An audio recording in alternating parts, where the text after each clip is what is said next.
Bismillahirrahmanirrahim. Assalamualaikum warahmatullahi wabarakatuh. Alhamdulillahi rabbil alamin. Wassalatu wassalamu ala sayyidina Muhammadin wa ala alihi wa sahbihi ajma'in. Amma ba'd. Ayyuhal hadirun, usikum wa nafsi bittaqwallah kama qala ta'ala fi kitabihil karim. A'udzu billahi minasy syaithanir rajim.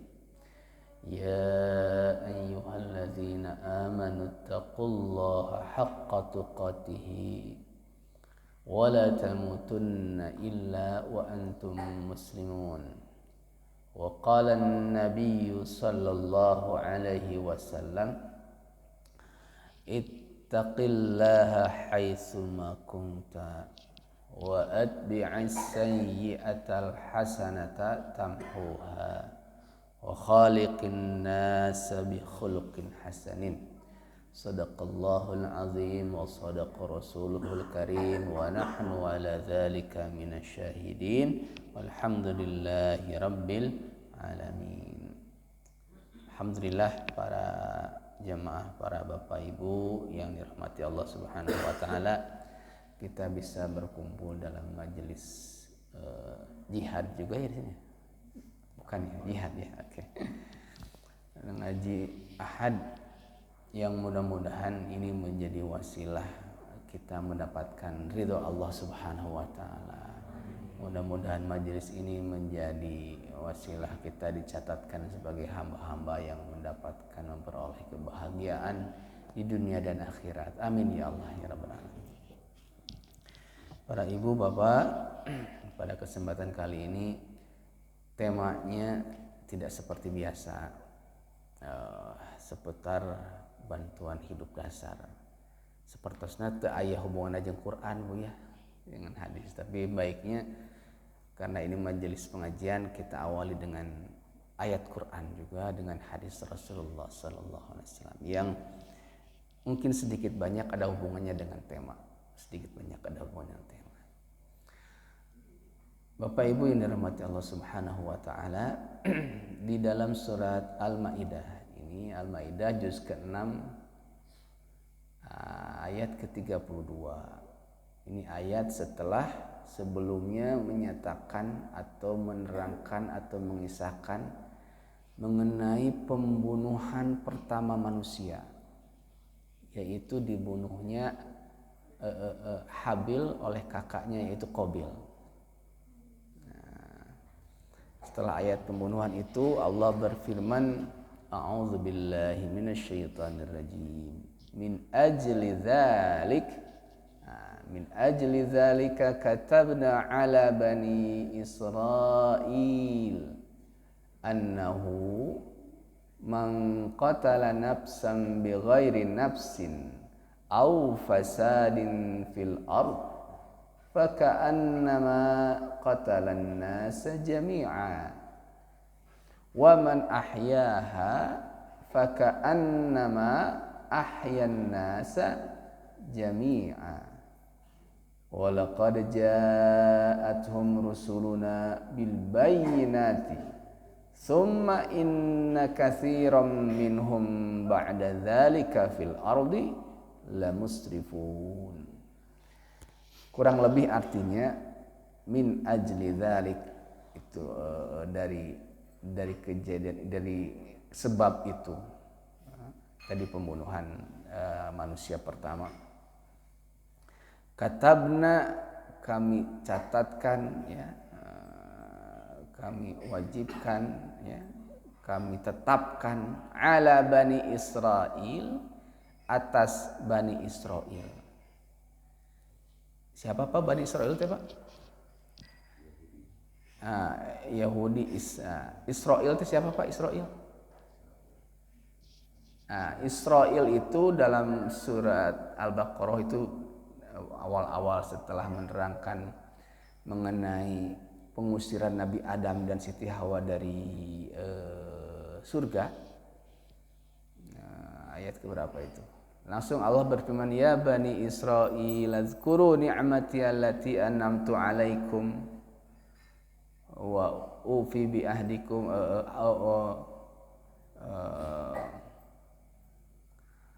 kata Allah, hei bani Israil, ingatlah uzkuru ni'mati alaikum, nikmati allati an'amtu alaikum, nikmat yang aku berikan kepada kalian. Itu disebutkan ya bani Israil langsung.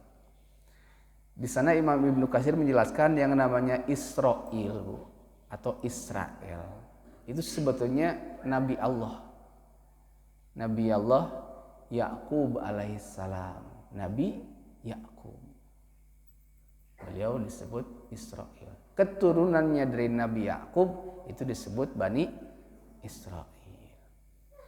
Seolah-olah Allah ingin berfirman, ya Bani Israil, hei keturunan Nabi Yakub yang soleh, seperti halnya wahai anak orang alim, wahai anak-anak para dermawan, jadilah kalian orang dermawan. Hei anaknya kiai, jadilah kalian orang berilmu. Seperti itu. Ya Bani Israil, wahai anak keturunan orang soleh yaitu Nabi Yakub, jadilah kalian berperilaku soleh seperti Nabi Yakub. Awalnya seperti itu.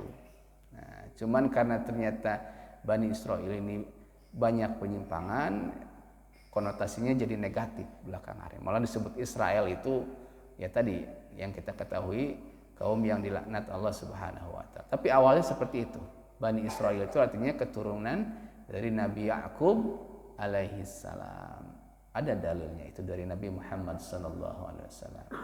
Kita teruskan, annahu sesungguhnya man qatala nafsan bi ghairi nafsin, barang siapa yang membunuh jiwa bukan alasan karena jiwa yang lain, au fasadin fil ard, atau karena dia melakukan perusakan di muka bumi, faka'annama, maka seolah-olah dia itu qatalan nasa jami'a, seolah-olah dia itu membunuh manusia seluruhnya.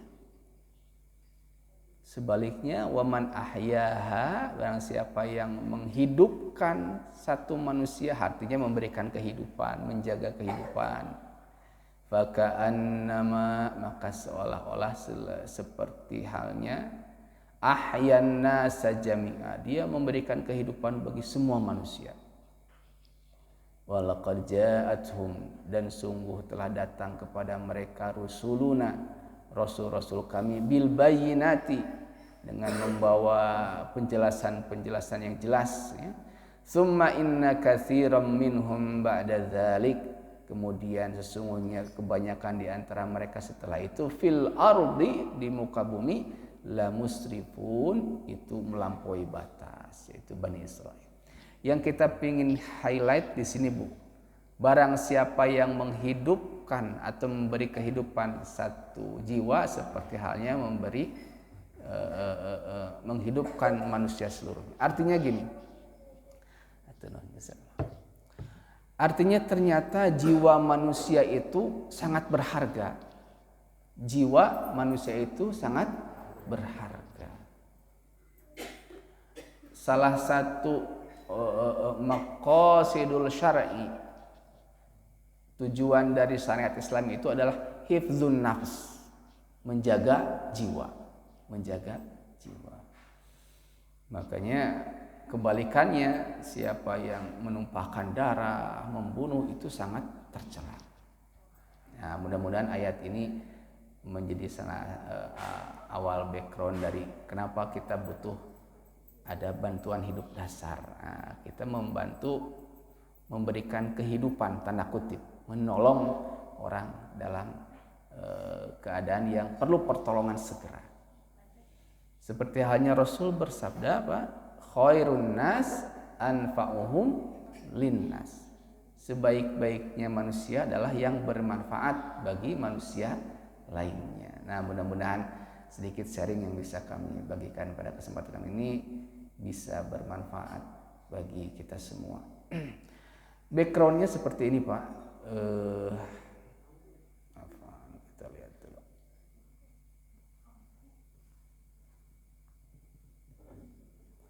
Jadi saya sering kali menemukan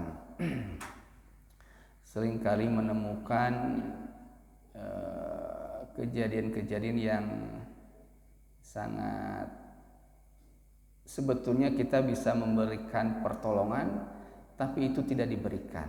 Itu tidak diberikan. Sebentar.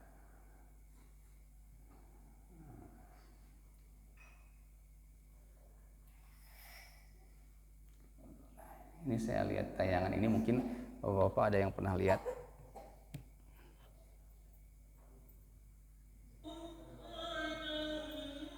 Udah ada yang lihat ini Pak, pernah? Saya nggak tahu di masjid di mana. Ini sang qorinya siapa juga. Di tengah ngajinya. Nah, kita agak lanjut sedikit.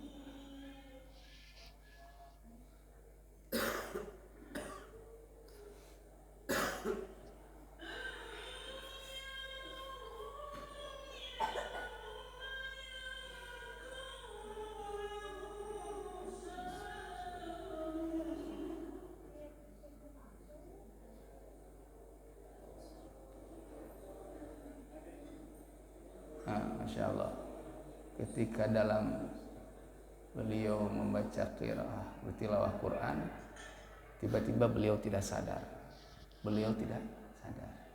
Nah, apa yang dilakukan oleh jamaah yang lainnya? Ada yang memberi air, ada yang memvideokan, gitu ya. Ada yang usap-usap.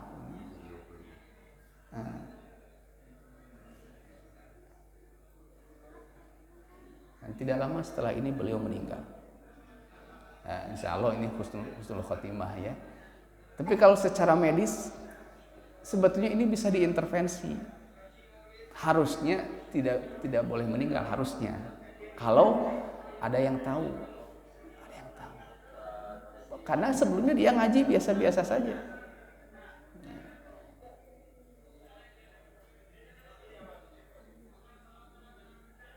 Nah, intinya cukup itu mungkin Pak ya. Intinya beliau meninggal.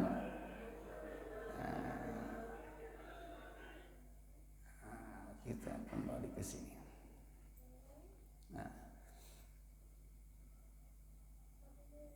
Jadi kalau dari segi medis sebetulnya itu masih ada waktu kita untuk memberikan pertolongan yang optimal. Diharapkan yang bersangkutan tidak sampai meninggal kalau diberikan pertolongan yang maksimal. Apa yang terjadi kepada Bapak tadi itu tidak jarang kita temukan. Jadi pasien asalnya biasa atau orang asalnya biasa-biasa, tiba-tiba terjatuh, pingsan, meninggal. Itu kemungkinan sangat besar jantung. Bukan stroke Pak, jantung. Stroke itu agak-agak lama gitu ya, apalagi punten TBC nggak akan seperti itu. Itu kemungkinan sangat besar jantung. Ini sering pernah terjadi ketika orang di bandara pulang tiba-tiba pingsan, meninggal. Orang lagi main bulu tangkis, meninggal. Orang lagi olahraga, berarti kan sehat sebetulnya. Main bola, meninggal. Wali kota kita dulu, almarhum Pak Oded, beliau lagi mau sholat Jumat, pingsan, meninggal. Nah, dibawa ke rumah sakit tapi tetap tidak tertolong. Nah, kenapa itu? Gitu kan? Nah, ini kita bukan menyampingkan, kita tidak berkata ini soal takdir, karena takdir itu tidak akan bisa kita robah. Cuman di manusia ada ikhtiar. Sebetulnya secara medis seperti apa? Jadi kalau namanya takdir kita itu sudah harga mati lah ya harganya. Cuman dari segi medis ternyata Bapak Ibu ada hal yang sebetulnya bisa kita ikhtiarkan. Harapannya tidak terjadi lagi seperti Ustadz tadi, tiba-tiba meninggal tapi jamaahnya tidak memberikan sesuatu yang harusnya diberikan. Nah, pada kesempatan kali ini saya akan coba memberikan sedikit bantuan hidup dasar untuk kalangan umum. Jadi bukan untuk medis Pak, ini untuk kalangan umum. Jadi hemat kami semua masyarakat harus bisa harusnya. Nah, jadi kebetulan kami di Rumah Sakit Muhammadiyah Bandung sebagai tim Code Blue. Jadi Code Blue itu kalau ada orang yang tiba-tiba tidak sadar, mereka yang gerak, mereka yang bergerak, tim Code Blue. Jadi apa bantuan hidup dasar adalah suatu tindakan yang dilakukan untuk menyelamatkan nyawa, menyelamatkan nyawa seseorang yang mengalami henti jantung ya atau sumbatan jalan napas, terutama henti jantung ya. BHD yang kita singkat itu kalau bahasa Inggrisnya itu BLS, Basic Life Support ya. Kalau bahasa kitanya bantuan hidup dasar. Itu pada dasarnya meliputi dua, resusitasi jantung paru yang kalau kita lihat Pak dikompresi dadanya ya sama diberi bantuan nafasnya, dan penyediaan alat ini Pak, eksternal defibrilator. Singkatnya eksternal defibrilator itu alat setrum jantung ya yang bisa digunakan oleh orang awam, bukan kalangan medis, orang awam. Jadi orang awam itu tinggal tempel sudah, dia bakal memberikan kejutan jantung sendiri Pak. Makanya AED ini harus ada di semua public area. Di stadion olahraga harus ada. Dulu ingat ada kiper apa ya, kiper Persita atau Persela kalau nggak salah mah. Ya ketika main Pak, bukan karena tabrakan tapi dia jatuh meninggal. Tidak diapa-apain gitu, tidak apa-apain. Jadi cuma ribut ya. Jadi kalaulah segera memberikan bantuan hidup dasar ditambah adanya eksternal defibrilator, kemungkinan tertolongnya besar, Ini sekilas kalau BHD dulu menurut AHA ini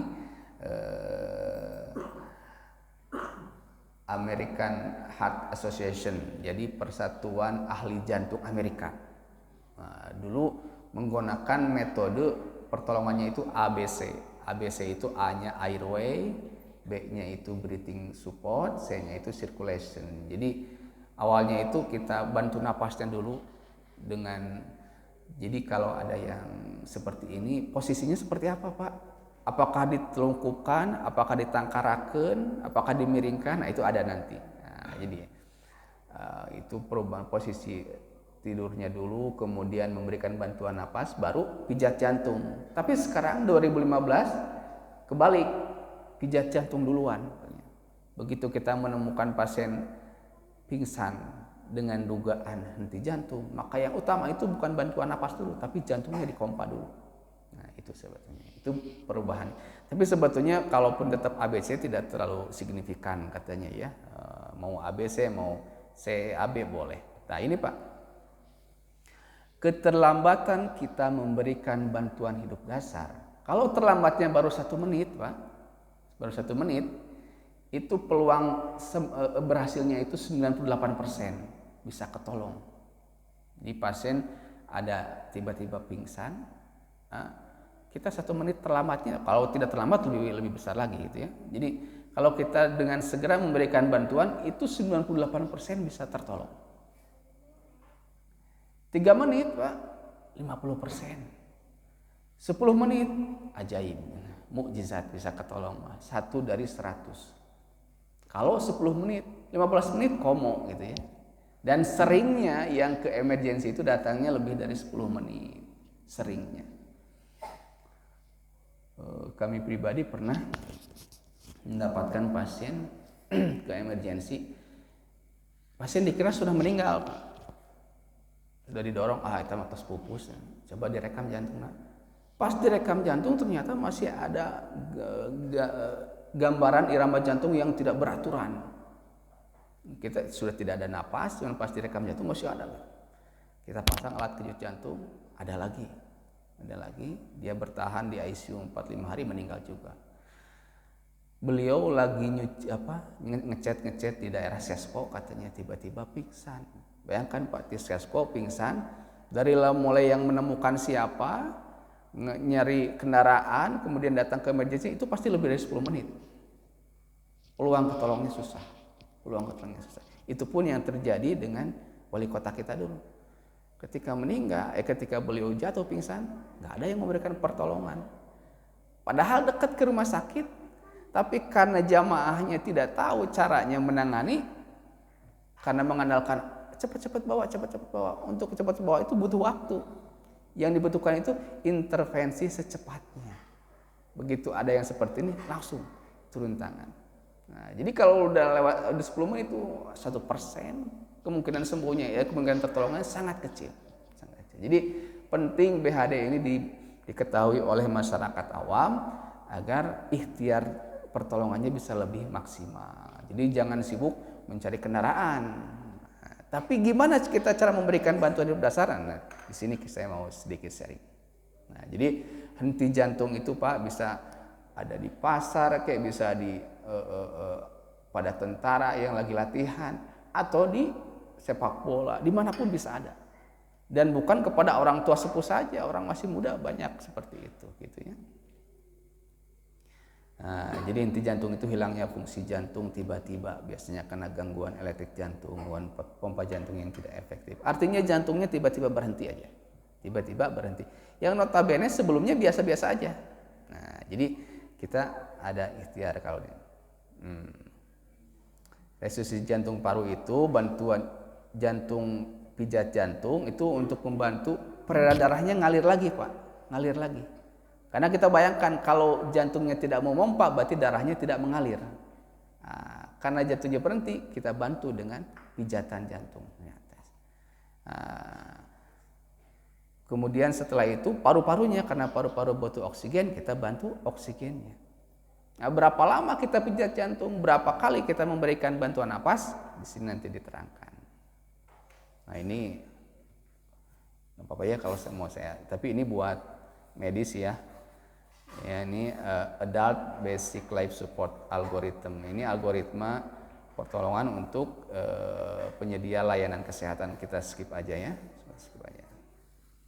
Nah, terapi kita ini bisa dikerjakan terapi kejut listrik ini oleh siapa saja. Bukan tim medis, ini lagi kerja di proyek mungkin ya. Nah, jadi alat ini Pak sejatinya seyogianya harus ada di public area seperti saya yang tadi katakan ya. Nah, yang terpenting ini peran untuk tenaga non medis, yaitu satu, pengenalan dini kegawatan. Ini henti jantung bukan gitu ya. Bisi pingsan nanti punten mikiran hutang seueur pingsan gitunya. Oh sana saya tahu. Yo hayo tiba-tiba kurang terekel gitunya. Nah, gitu.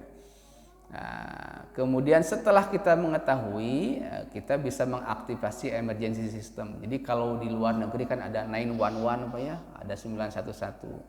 Di Bandung pun ada katanya 119. Tapi itu terlalu umum, Pak, terlalu umum, dan bayangkan kalau nunggu mereka berapa lama. Jadi yang terpenting adalah orang non medis sambil menunggu pertolongan datang, dia memberikan pertolongan awal, dan harapannya sih pasien bisa tertolong dengan tanpa datang tim medis gitu ya. Nah, jadi pernah kami pun pasien nunggu Pak, pasien itu pasien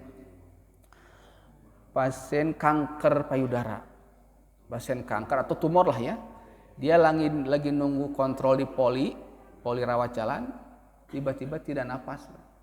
Sudah tidak ingat, tidak napas, di bawah itu sudah bahasa Sunda nama ngulahek lah gitu ya.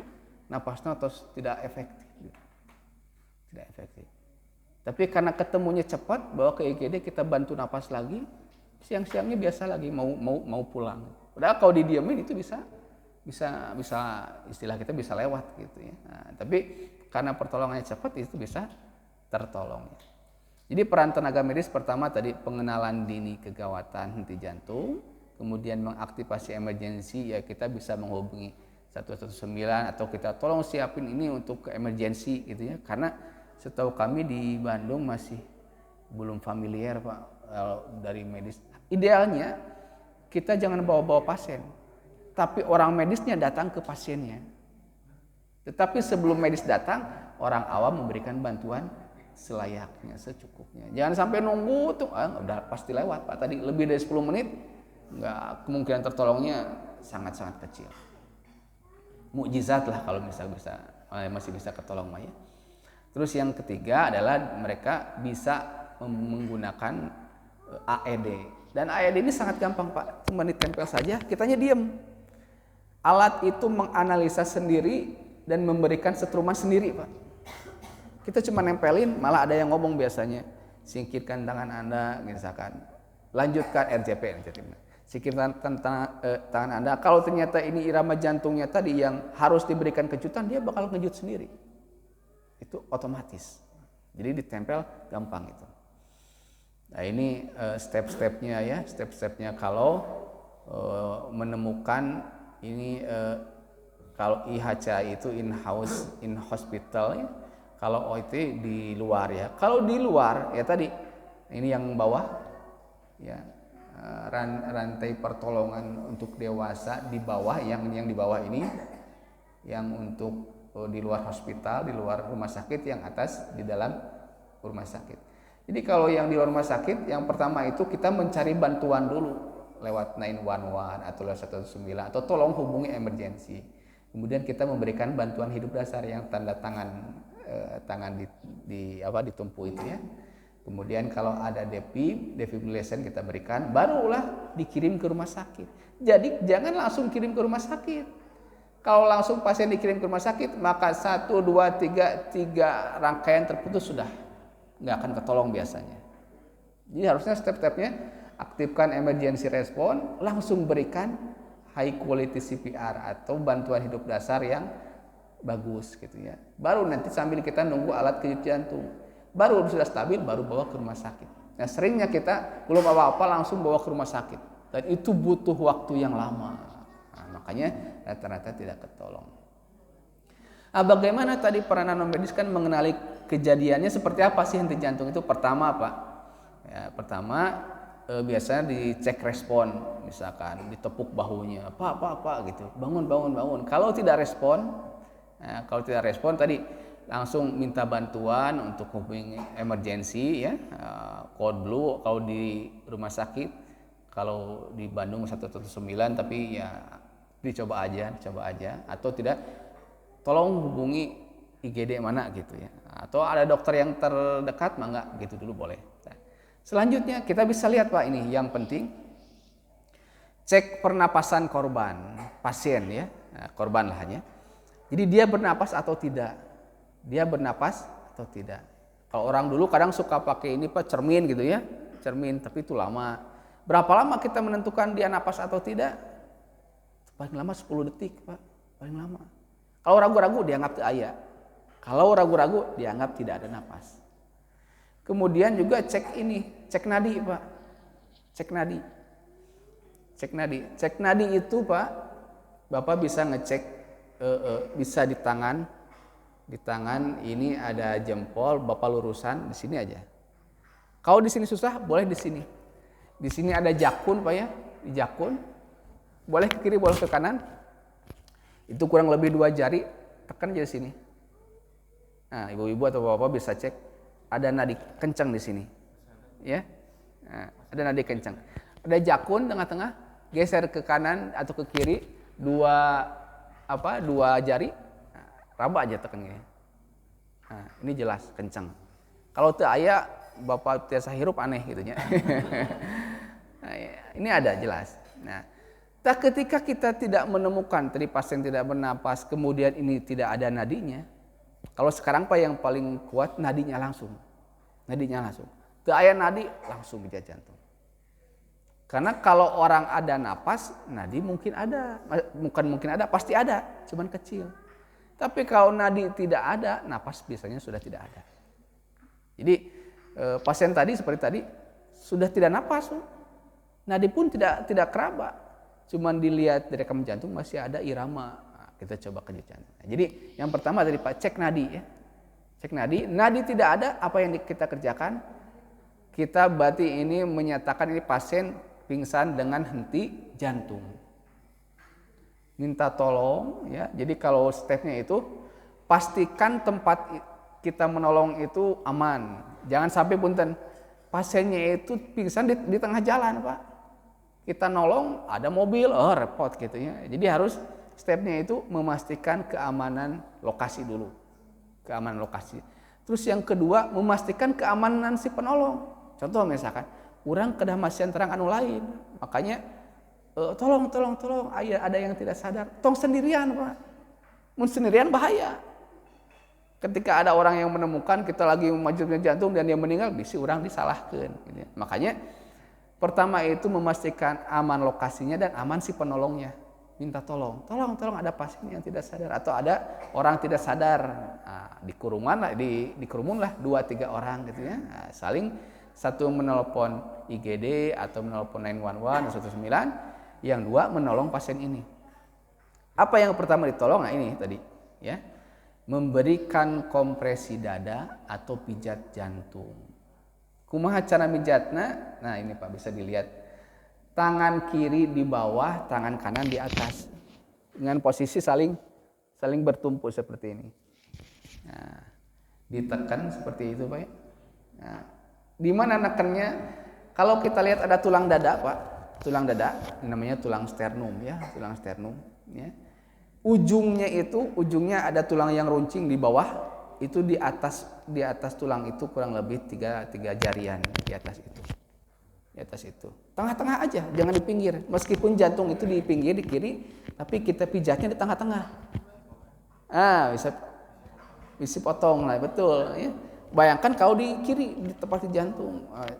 Saya pernah Pak ketika lagi haji 2019, memang betul haji teh jangan sompral gitu ya. Haji itu hari tanggal 10 Zulhijjah. Pas saya berangkat mau lempar jumroh, dok mau bawa alat tuh tok kudu lah. Jamaah saya mah sehat semua. Betul emang sehat jamaah saya. Ternyata pasti jalani yang ada yang meninggal itu jamaah orang lain. Udah sepuh Pak. Diketemukan sudah pingsan, tidak sadar, kemungkinan besar ini jantung. Dan sudah nggak ada nadi atau apalah gitu ya. Kita bantu. Nah, saya bantu seperti ini, ditekannya itu di tengah-tengah. Tidak lama kemudian ada dokter juga orang Turki atau mana, harus sebelah kiri, sebelah kiri dekat jantungnya, gitu kan. Ya, setahu kami di tengah-tengah. Kalau di kiri itu pertama rentan fraktur atau patah tulang iga, tulang iga. Nah, tapi namanya di tengah-tengah seperti ini. Tengah-tengah kita memberikan tekanan ke dada, harapannya jantungnya terpijat ya. Oke. Berapa kali Bapak Ibu kita menekan? Jadi penekanannya itu 30 kali Bu. 30 kali. Tuh, 30 kali dengan kecepatan apakah satu tekanan 1 detik? Enggak, lebih cepat dari itu. Jadi tekanannya itu kurang lebih 100 kali sampai 120 kali per menit. Jadi satu kalinya itu kurang lebih 2 detik kurang lah. 2 kali dalam 1 detik lah gitu ya. 2 kali dalam 1 detik. Jadi lebih cepat.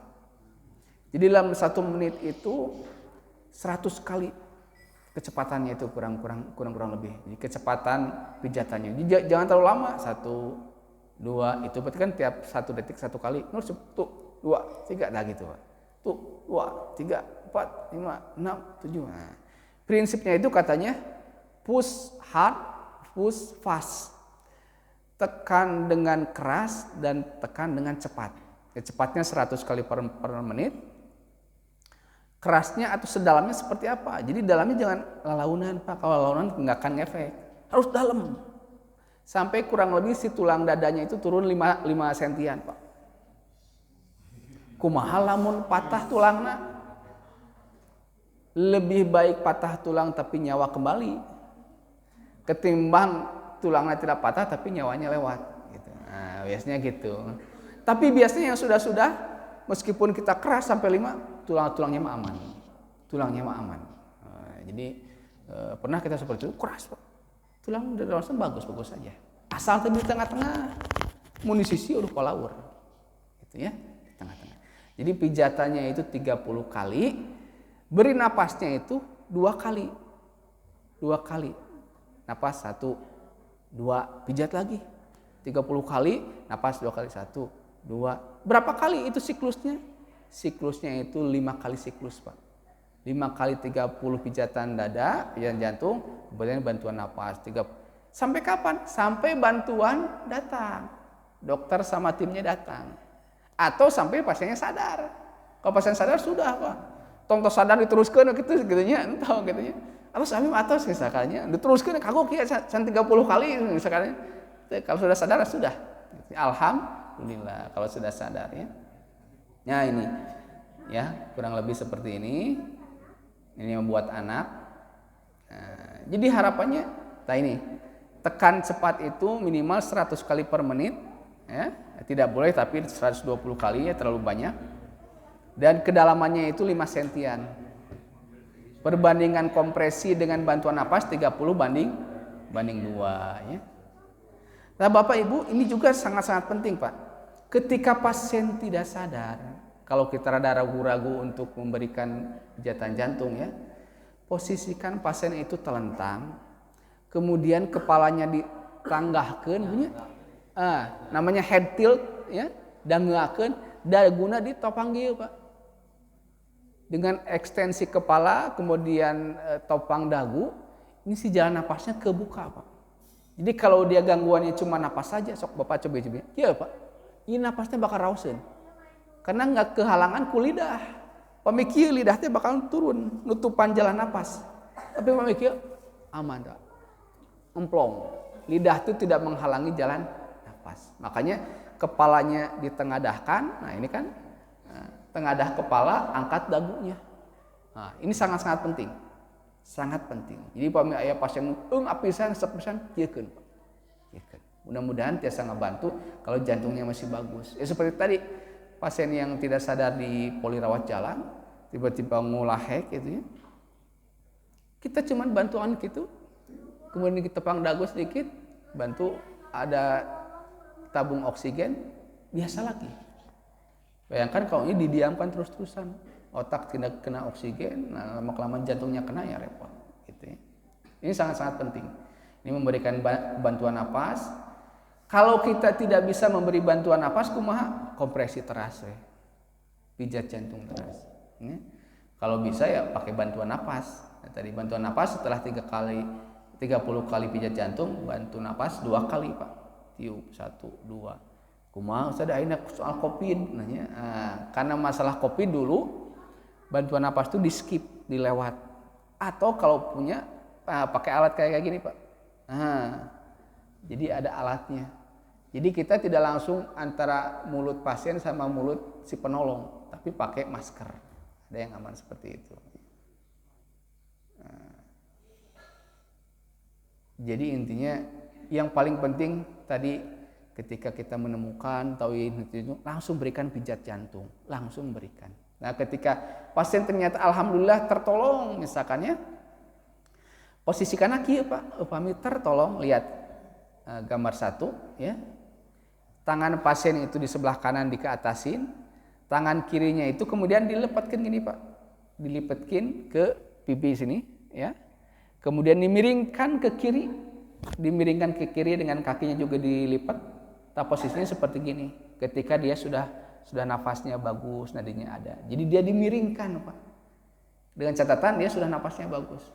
Napas bagus, nadinya bagus, dia miring dengan jantungnya di atas, ini kan jantungnya di atas ya, nah, jadi dia tidak keganggu, jantungnya tidak ketekan, kemudian jalan napasnya tetap bagus, tapi dia dengan miring, dimiringkan, digolerkan, kaki yang kiri ditekuk, ya, tangan kiri juga dia menopang wajahnya gini, tangan kanannya bebas, gitu, dan posisinya miring, ya, nah, itu mungkin Bapak Ibu. Harapannya sih ya saya sendiri punya program ingin minimal semua majelis taklim itu sedikitnya tahu, karena jangan sampai ustadz kita ya kalau soal takdir kembali lagi itu sudah jelas lah ya, dan insya Allah kalau ustadz kemudian meninggal di masjid husnul khotimah gitu ya. Anak saya nanya, ya kalau Anda bisa nolong Anda mengurangi orang dong, menghalangi orang untuk husnul khotimah, nyata gitu kan. Bayangkan kalau kita bisa menolong dia, kita bisa membantu jamaahnya, membantu keluarganya. Karena otomatis kalau dia meninggal, jamaahnya kehilangan ustadznya, keluarganya kehilangan orang tuanya. Seperti itu lihatnya. Makanya faman ahyaha faka'annama ahyan nasa jami'a. Barang siapa yang bisa menghidupkan satu jiwa seolah-olah menghidupkan jiwa yang banyak. Itu mungkin yang bisa disampaikan. Barangkali ada yang mau ditanyakan, mangga silakan Bapak Ibu sekalian.